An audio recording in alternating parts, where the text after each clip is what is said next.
in Much more 3, smoother. 2, 1. Let's go. Alright, here we go. Game number 1 in this best of 5 series between Unforgiven and Joey. Starting off with a Linza mirror. Yes, and as we can see here, both players have chosen Linza. So They have, absolutely. So, it looks like from the get-go, Unforgiven here, we can see Dust Devil is in his hand, and, this immediately tells us that he's looking to play that sort of griefing style, sort of tanky style Linza. From his opponent's hand, though, haven't seen any sort of giveaway cards, though considering the number of heals in his hand, including the cabbage, I think it's going to be a similar deck. Doesn't look like that weapon stacking Linza yet, but it could be. And absolutely, I think we just saw an Ogre Brute fall into his hand there. So what is Unforgiven looking to do this turn? Very quickly, slamming down that turn. Ice Warrior, of course, he needs that weapon for the spend effect on the Dust Devil, which will decrease his opponent's attack by 1. And then a second Ice Warrior to get that 4-card draw. It looks like he has Tokash in his deck as well.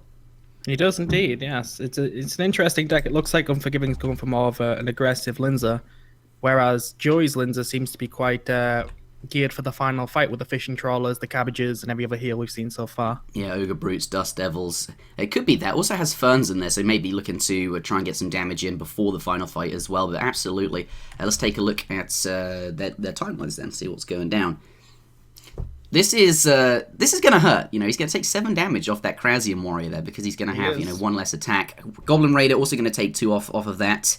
So 9 damage so far. But Unforgiven's deck, with the Tokash in it, all this damage is actually very meaningful. Probably going to be looking for that prototype, right? Oh, definitely, I imagine so. It's a very interesting match. I'm surprised that Joey didn't actually play the Ogre Brute to start with.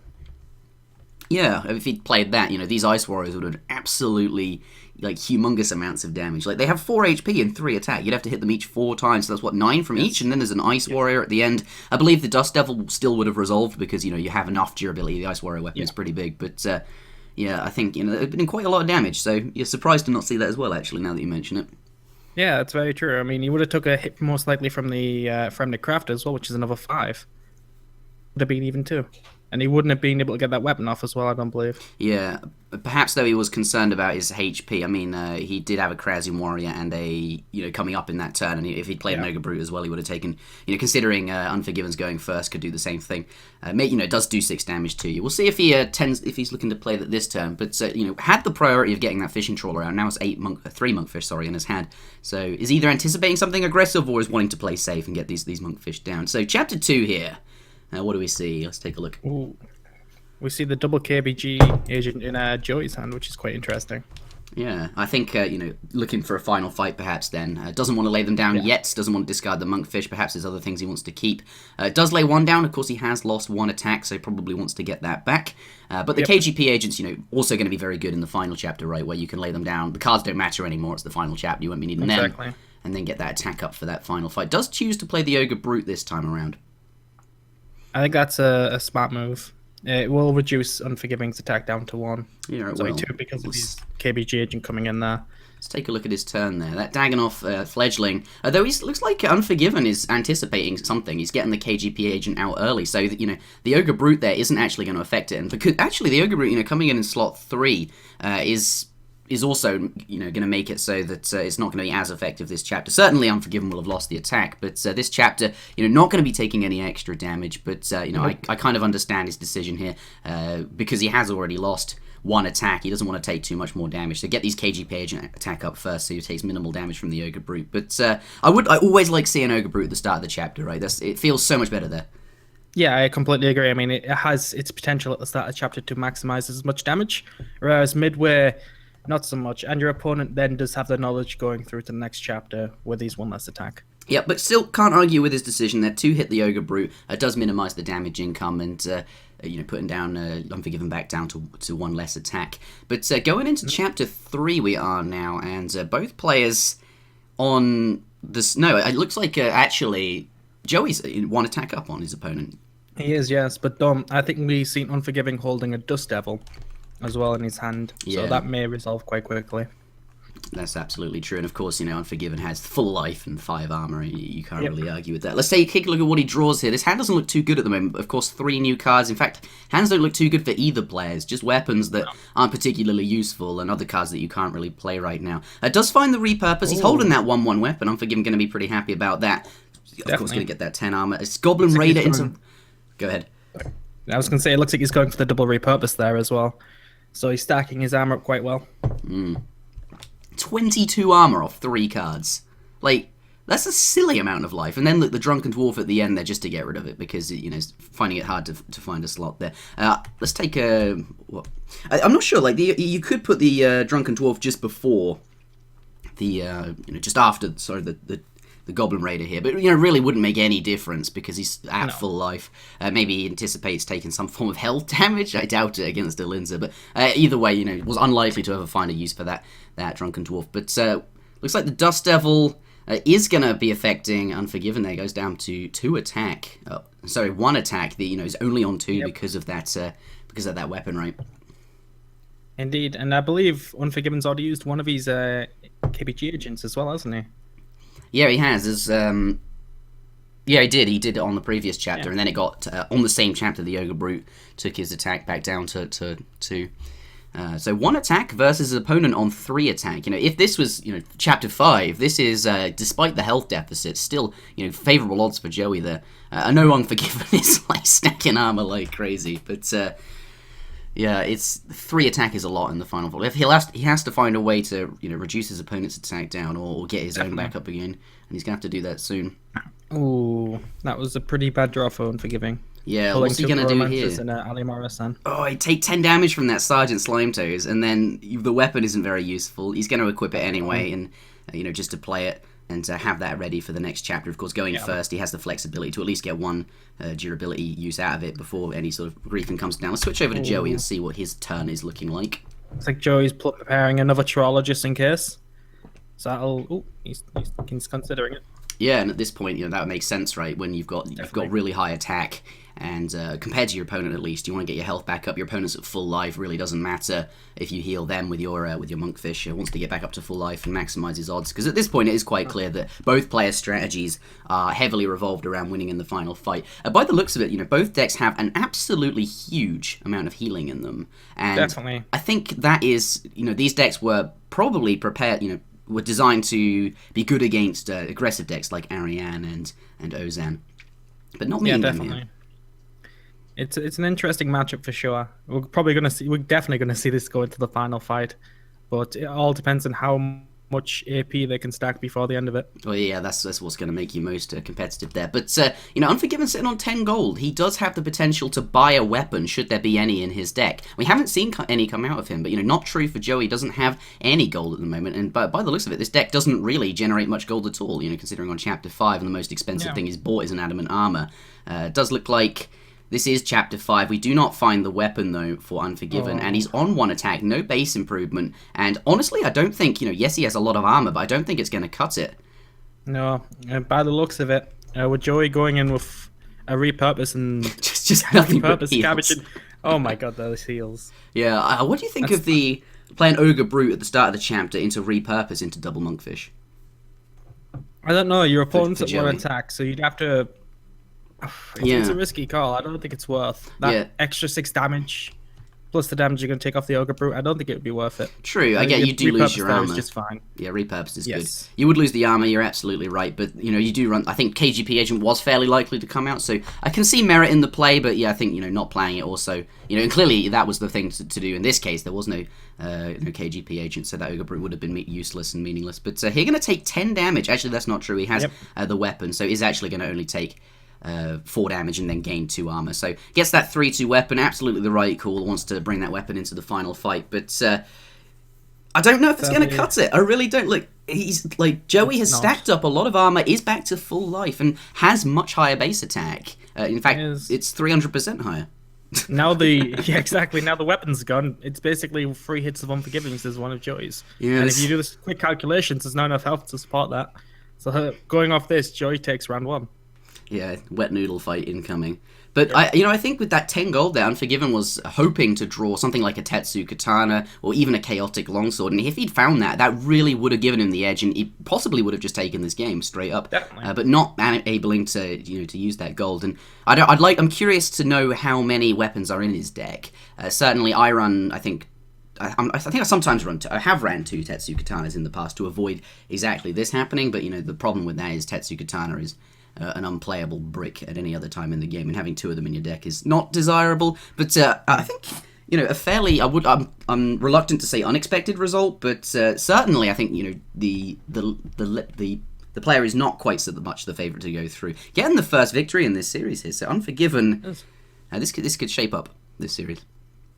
Definitely, I completely agree. I mean, it was a very long fight, as the chat's saying there, but both players played their hands really well. I mean, for what they had in their hands, I don't see any misplays at all, any miscalculations. Personally, I think it was a really well played match by both players. Yeah, I think what we were looking at there is both players queuing a Linza that had what me and Unforgiven call the Clown Fiesta Linza, that has really no win conditions outside of out-healing the opponent, and those kind of decks are designed for beating Ariane and beating Ozan, those decks that want to try and zerg you down as fast as possible. You have so many heals that they just can't do it, an unnecessary amount of heals for any other matchup, and in this tournament format, they're likely to play that class once at least, because they have to win with multiple different classes. So if you queue that Linza, that style Linza as your first deck, you might grab that cheeky win off Ozan and Ariane by just out-healing them. And I think, these decks were a bit safer. They did have things like Ogre Brutes and Dust Devils in there as well. They weren't fully committed to that healing theme.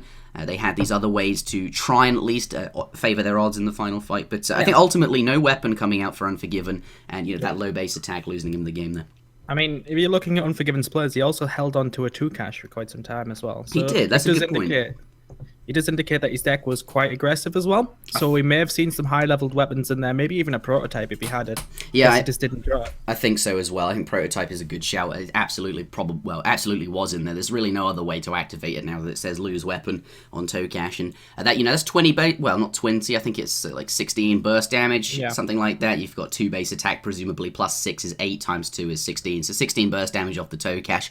It's similar to the Pulverize and Tetsu Katana combo I was running, but that costs a lot more gold, that one. I think Tokash might be a safer option. Definitely. I think that was a pretty interesting match. I think it was, despite 2 very, very slow, tanky, somewhat boring, should we say, Linzas, at least in terms of the win condition. In my opinion, those Clown Fiesta decks. Anyway, shall we get into game number 2, Zaltz? We shall. All right, so ladies and gentlemen, in 3, 2, 1, go. We do have Unforgiven versus Joey, game number 2 in this best of 5 series. Looks like Unforgiven queuing up Linza. I'm tempted to know if that's the same Linza. I think from editing this together it actually was, though I suppose we'll still find out. Looks like Joey's not quite sure what class he wants to queue up there. Took him a while to decide as Unforgiven slammed down the button, and we're waiting for Joey to decide. Does pick up Ozan, though, Zals. Oh, it does, yeah. That's an interesting choice. Unforgiven versus... Ozan versus Linza is quite an interesting matchup. It depends on how well the heals are and if he gets his griefs and whatnot in early game. Yeah, I think let's be honest. Joey's best class is Ozan. If we look at these statistics, and this is the class he's jumping to now. He knows his opponent could potentially still play Linza. I'm not really sure what Joey was hoping to queue into this, but having seen this deck, and I presume it's the same one, 2 Colormancers we saw that last game. There's the presumed prototype that we sort of, and all the other cards match up. I think it's the same deck basically. I think Unforgiven's deck here actually does stand a very good chance versus Joey, considering all of the healing. This is really what it's designed to do. So I'm really expecting to see a victory here. But anything can happen. I'm not sure if Unforgiven is necessarily expecting that Ogre Brute, and that could throw a huge spanner in the works. I was thinking the same as well. It's going to reduce his base attack down to 1. So he's going to be quite heavily reliant on drawing something that buffs his AP or his weapons. Yeah. So I'll have to see. It looks like he's going to start with the Cave Slime into the Ogre Brute there, which is, if he'd played it a turn earlier, manned up and take the 10 damage, which is not always the right call, but, it's certainly something to do. This Fremennik Crafter would be dealing 5 damage to him. Yeah, he'd be, using up 10 of his life. Well, actually, he's only really effectively saving 2 life from doing this, and he would have dealt 5 damage with the Fremennik Crafter. And, I think, I really don't think Unforgiven would have been expecting Ogre Brute. It's usually a very fringe card that you would not normally put in a Ozan deck, right? Completely agree with that. That is completely right. I'm looking at Joey's hand right now, and he's got a lot of burst. It looks like he can't get that weapon. Hold on, we're only just the videos are slightly out of sync actually. They are the same length, I know that, but I'm looking at Unforgiven's as point of view more than Joey's. Yeah, I'll focus on But Unforgiven. well, they're both. We can see both their hands. So what were you saying about his hand?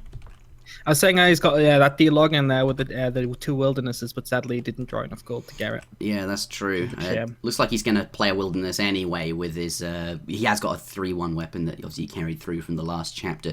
So that's going to do a reasonable amount of damage, and it is in slot 2, which is nice because Lin's are quite likely to equip a weapon in slot 1, and that's exactly what he's doing, right? That Calphite worker that Unforgiven is planning on his slot 1, he hasn't committed to the turn just yet. If that wilderness goes down and Joey's clearly clicked in. Yep, that's exactly true. That's going to now work as a way of getting rid of that 1-1 weapon. Yeah, and that repurpose won't resolve. Exactly, that repurpose is gone. That's basically that. You could say that wilderness did an extra 10 damage there by the player did. Yeah, could 10 effective armor not gain? Absolutely. That's like a 13, 15 damage wilderness right there. If I was Unforgiving, I'd be quite salty right now. Yeah, I don't think he's going to be happy about that. Oh no, the repurpose not gonna work. But luckily for Unforgiven here, it looks like Joey is going to slow down a little bit. Does have the Romley weak flanks there, and he's going to be spending the gold on that. And what this tells me is that he's not going to be able to get that D-Long out quite as quickly, and it means that those other strike cards in his deck aren't going to be activated quite as quickly, and it's going to give Unforgiven a bit of time to stabilize. And I think he's absolutely going to be able to do that. Look, the Monkfish coming into his hand already. 3 Monkfish there they are dropping in, and I think that right there might spell stabilization and a victory to Unforgiven. Though he is on 1 attack, and we'll have to see how this pans out. He does have a KBG agent in his hand now, though. Yeah, KGP agent absolutely is there. Yeah. So that should stabilize him back up to 2 attack now. Maybe he can make some ground from there. We'll have to see.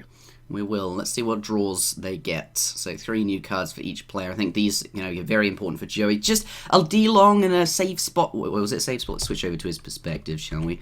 It is a safe spot. Okay, it does work with the Ketzek there. And but these D-Longs really not doing anything from the cave slime. Also, kind of not going to be too happy about that. I think let's take a look at Unforgiven. He's still planning his turn there. He's going to lay down 2 Monkfish in a row, then the KGB agent, and into the getting that 1/3 at the end there from the Goblin Raider for 2 armor. I like that. Gives you 2 armor as well. Everything here is focused on gaining armor or health or effective life in some way. Actually, going to switch to the the Ice Warrior wants that 1/4 weapon. I guess we can talk more about that. Any ideas? I don't know. It's quite an interesting idea of what he's doing.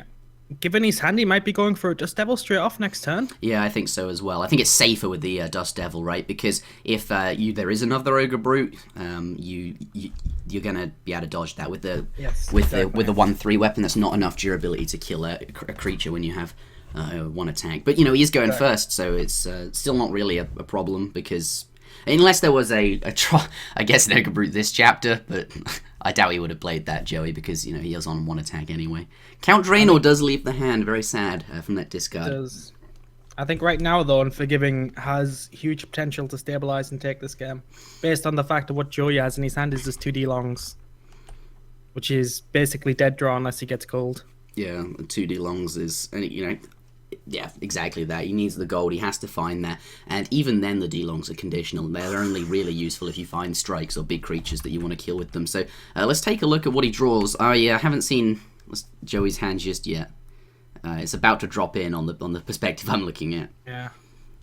I'm just going to use Unforgiving because it's much easier to keep in sync with you. It's,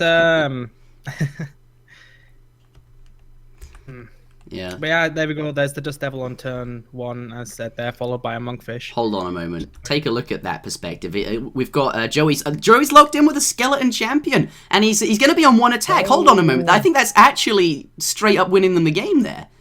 Is that wow? Yeah, that puts him on 1. He's going to take 8 times 4 plus. Well, yeah, 8 times 4. That's more than 30 damage. That's game over. That's lethal. Yeah, just Dust Devil lethal. There you go. That is from 30 insane. Nicely if done. I was Joey, I don't think I would have done that play, because knowing my opponent has a weapon and I haven't seen any Dust Devils just yet, I'd have been more inclined to keep hold of it. Yeah, could have played. I think he had a slime thingy in his hand. You could play that, certainly, the cave slime to remove 3 health. But there wasn't anything that risky about it. I mean, if you're going first, it would certainly be a lot less risky. But as you, oh, what's going on? Oh, they finished. Okay, that's good. I think you're right in the sense that clearly it lost in the game, and that was the danger of it. But was he expecting another Dust Devil? Probably not, and that was the only card that would really affect him in that kind of way. I think at that point in the game, Joey needed to do a lot of damage very, very quickly, and things like just straight up killing the Skeleton Champion would make sense. Though I don't know if he had the follow up in his hand. Definitely not. It's an interesting move, though. I think that was, once again, another well-played game by both of them. It's just a shame that Joey didn't get the gold he needed for the weapons, which slowed him down quite a lot. Yeah. Also, I think that Rumley Weaklax earlier on, I think it's actually a good card in the mirror matchup against in another aggressive deck. Yeah. That kind of health swing that kind of tempo swing is actually really big, 7 health. But in this matchup here against a deck that really didn't care what his opponent's life was, we saw Unforgiven running those fishing trawlers that were healing both players. Unforgiven didn't really give a shit what his life total was, and because of that, Rumley Weaklax was really 2 gold, do nothing, which in this matchup specifically, that's what it was, and that did slow his D long down and didn't manage to keep going. I think, though, even if that Dust Devil hadn't come out, the point of the Dust Devil isn't to win like it did we saw here. It can do that, certainly, but, the point of the Dust Devil is to help in the final fight, which is where Linza wants to be winning the game with this particular deck. I think, definitely. There is that. Yep, I completely agree. I think it was, like I said, another interesting game, so that ties up the score at 1-1 right now. It does, 1-1 to both players. So, neither player can play with, Linza, actually. Neither player can play with Linza. Both players have won a game with Linza now. So every other class is open to them. We'll have to see what it is that they pick. One final thought about the previous game that I forgot to mention, but it left my mind, but now it came back, is that I think it's gone again. Oh yeah, it doesn't matter. Let's just get into the next game. Okay. All right. It's a bold strategy, Cotton. Yep, it's gone. All right. So game number 3. This will be game number 3 in this best of 5 series. So starting in 3, 2, 1, go. All right, game number 3 in this best of 5 series. Ariane, Unforgiven's one of Unforgiven's best class. Certainly Ariane and Raptor. Unforgiven is a very, very formidable opponent. Someone I respect a lot with playing both of these decks, and has made decks that I've just straight up decked to play on ladder and tournament Definitely. before. And Unforgiven, I really, really like his decks, so he's going to be a very good player with Ariane. Though this particular deck, I think, may be based on one that I made. We'll see as it unfolds. But let's take a look at their opening hands, right? Very interesting. So Joey's gonna get back in with his Ozan. Yep. It looks like it is the same deck. I can't see much difference. We have Darren Lightfinger in there, which I'm assuming is his combo card for D-Long. Yeah.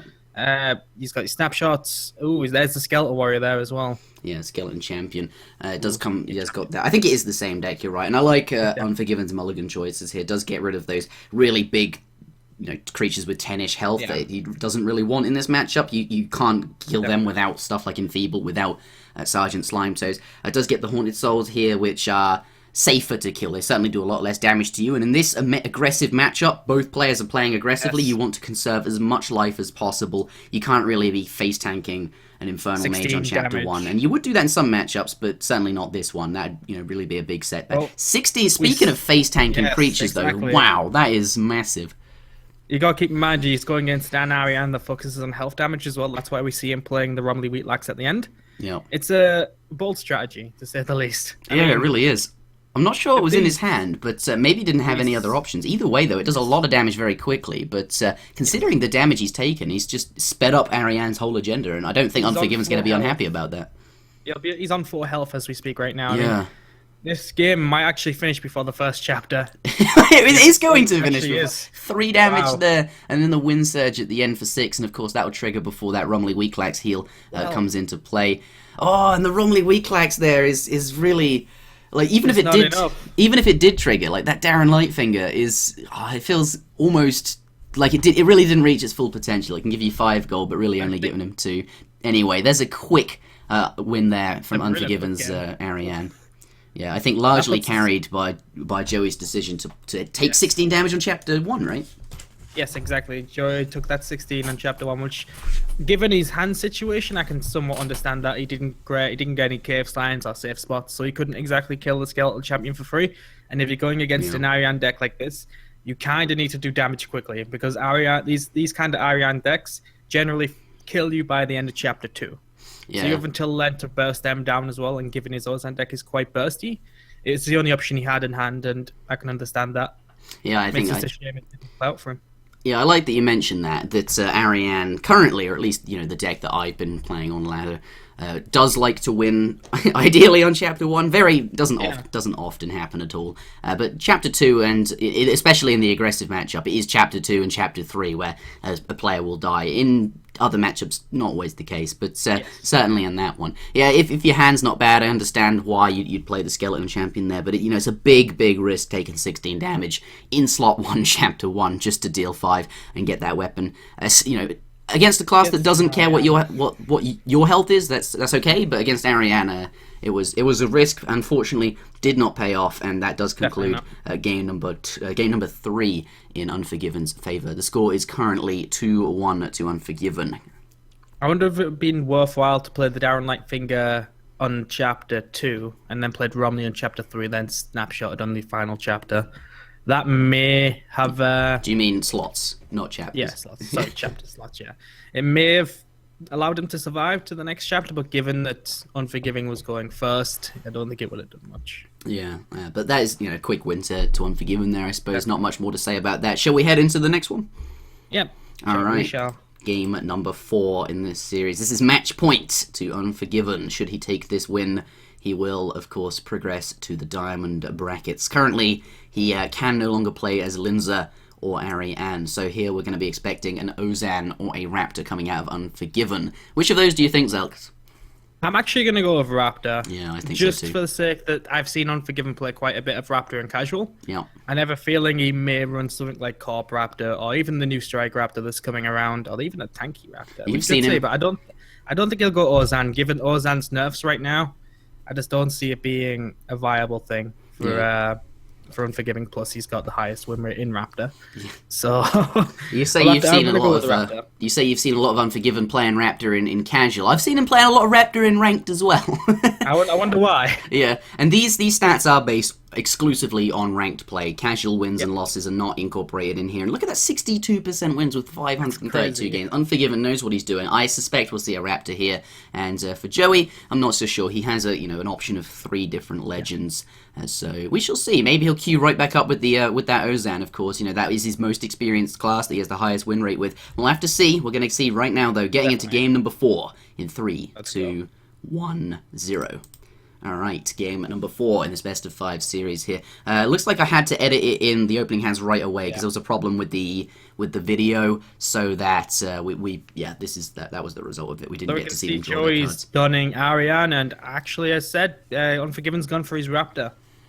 Given in the opener hand there, we see him tossing Infernal Mage and both his Ring of Recoils, which is interesting because as a Ariane player myself, going against a Raptor, I'd rather pop those Ring of Recoils earlier than later. Yeah, if I had the Ring of Recoil, I'd absolutely want to keep them early on. They do a lot of damage, and you want to play them early on, because if you draw them later, once Raptor's stacked up some attack, not so good. But, there are better cards to look for, and I do agree with his Mulligan Sense in a way, because it helps you find those Ferns and those Archmage Segradors, which can really sometimes just steal wins in this matchup. And there's a Fern. Looks like he's going to put it in his slot 1, and I think, considering he is going second, this is going to hit the enemy slot 2 there.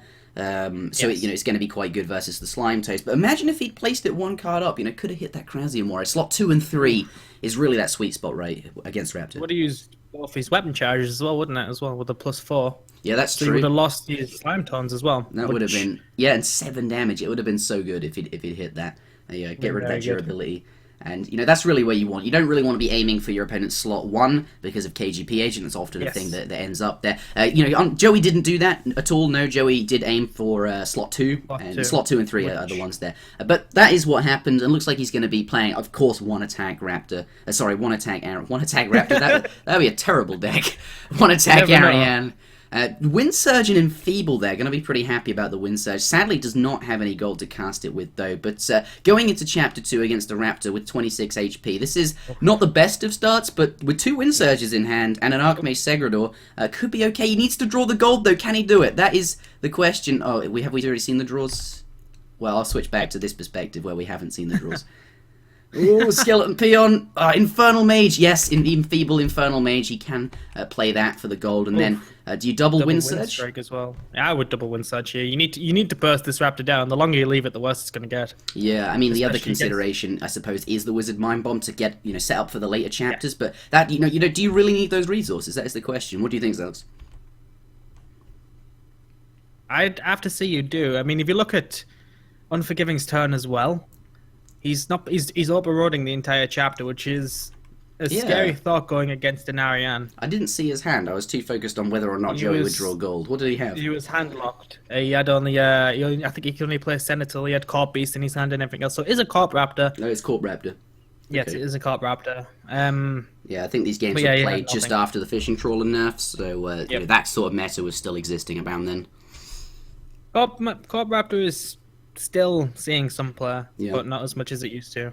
Look at that, 12 damage from the Wind Surge alone, plus the 6 from Ella. 8 HP, Unforgiven, very, very low here. And now... Yes, he needs to draw. Yeah, Joey going to be pretty happy about his situation here. Unforgiven is going first. He does have the opportunity to do something, but he really needs to draw some health gain of some description, or, he's really stuffed. Like, that Court Beast is now useless. That Elvard, completely useless. The Jad, very, very risky. Does find the Coloromancer, going to be happy about that, and has the Slime Toes for it. Clutch heals there. Thing is, though, can he survive 2 slots, considering that he's going to go down to 6 life when he fights that Slime Toes. Does dodge first. Does look at that, Joey, 2 HP off lethal effectively. Because take 27 damage from that Infernal Mage. But obviously he was on 8 HP, so he wasn't going to do it. The good news is, though, Unforgiving was going first, so really he needed to only dodge slot 1, and I don't think there's anything that could have killed him, given that he was on 1 attack. Infernal Mage deals 6, Skeleton Mage deals 6. I mean, he could have played Jogger Shaman, but that would have killed him. So I think Unforgiven was quite safe there. I think he knew that since he was going first, he had Chronomancer, he had Slime Tons. I think he knew he was getting that heal. Yeah, going first was pretty big for him there in that case. But second, the extra card that you're mulligan with, can't be arguing about that. I know Merchant would talk a lot more about that if he were here. But yeah, going second is still a huge advantage. 3 cards, just draw them. I'm not sure what they were as we're looking at Unforgiven's perspective here. So, but anyway, heading into the next chapter, and I suppose we'll get to see exactly what cards he does have. Yeah, definitely. Oh, so much draw in this deck that really isn't going to be very useful at this point. These Wizard Mind Bombs and these Skeleton Peons, like, you already get 3 cards a turn, so it feels like, those slots are kind of not doing any damage, which is what you really want to be doing. It does have more options available to him, and that's certainly worth point. Does outcome a Jad. That is ballsy. That is, like, considering we have already seen a Fern, I believe. I feel like Unforgiven playing it very, very risky here, but, once that...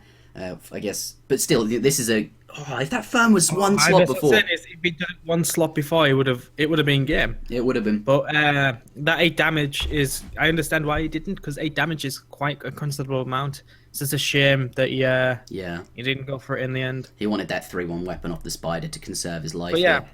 But going back to Joey's. Okay. Going back to Joey's mage deck, it's got, as you said, it's got a lot. Absolute ton of draw, and generally with this Ariane deck, you don't need draw. You generally rely on the cards you're drawing. Yeah, to sort of carry through. I'd agree with you on that assessment. There's there's 2 styles of Ariane, right? There's that one that likes to build a big hand, in which case you do want the draw, and this could have Earth Waves and Earth Blasts in it. I find it less likely considering the animated book, and you really don't want to be drawing that Earth Blast on Chapter 1 where you haven't got 8 gold to spend it. But I feel like Ariane decks have been getting faster and faster. I think it's interesting that you say that, because they seem to be cutting the draw and putting in more cards that deal damage, like things like Scorpions and things like. Things you wouldn't expect. Yeah. And I feel like, the draw is becoming less and less... The decks are becoming more streamlined, I suppose, is the game. But this one still looks fairly streamlined, considering, like, Scorpions are already in it, and Rings of Recalls and Wilderness. It's on 11 HP. This could still be... Yeah. It depends on what... Well, Unforgiven, actually, he does have the Ice Nymph, but doesn't do much. It stops the Ring of Recoils, because they're just straight damage, but there's not much else here. It's going to be a very close game by the looks of it. Archmage Segredor, look at that on Joey. He's going to slam that down to slot 1. The question is, will it hit anything? And had he done that in slot 1 last chapter, if he had it, I think he did have it, would have hit the Jad. Like, Unforgiven playing it's so risky with that Jad. I'm not necessarily sure if I'd have done it. Of course, I don't have as much time to think about the plays as Unforgiven. Maybe, that was his call, and it did work out, so that's okay for him. But let's see. Archmage Segredor, what is it going to hit by the looks of it? Not Krasian, something. is it not? Yeah, the Krasian warrior. But he does have 5 attack to deal with that, so absolutely going to be okay. Looks like he just wants the gold off the Krasian warrior for something. Yeah. Of course, the cards are not very useful, but the gold certainly is. Definitely, I completely agree. Unforgiving actually did quite a clever play there. I don't know if you noticed. He's actually trading his armor for health, just because he's going against that RM, which is completely understandable. Yeah. He's played the Ice Nails there, which is going to get him a total of 9 armor, and he's going to take 8 damage off the Sailtental, which comes off his armor. Yeah, but 5 health. that wilderness, though, taking the armor down before he gets to it. Yeah. It would have traded the armor, though, and still, this is, you only take a net damage of 3 anyway from this, and you get 1 extra attack. And going into the final fight there, 6 attack against his opponents on 1. Does take 4 more damage there, but considering the recoil is just going to clean him up in 2 hits, and I don't think 1 times 2 is 12, so Unforgiven okay due to maths. Yeah, Unforgiven takes the win. A very close match again. Joey got him down to very low HP quite throughout the game. He just couldn't find that finisher. I honestly believe that's because the amount of draw he had in his deck was just limiting him getting those damage cards he needed. And with that, Unforgiving takes the game. Does take the victory there. Yeah. It could have been definitely down to the draw. If there was less of that, maybe he had a more streamlined decks. But I think there was a critical point in the game where Unforgiven had, I believe, 8 health, and there was a Sergeant Slime Toad and a Colormance, and I think that was where he stabilized. And from that moment on, Joey was finding it hard to find the damage to get him down low enough, as Raptor was able to lay down enough heals to get back up again. I think that Jad, that was a ballsy play from Unforgiven, and it was. That could have straight up lost him the game, right? It paid off, though. Yes. If you've seen him play the Fern there 1 turn too late, if that had hit Jad, it would have been game over for Unforgiven. But I kind of feel like he had to take that risk. You think so? I think he did, and I think it paid off for him in the end.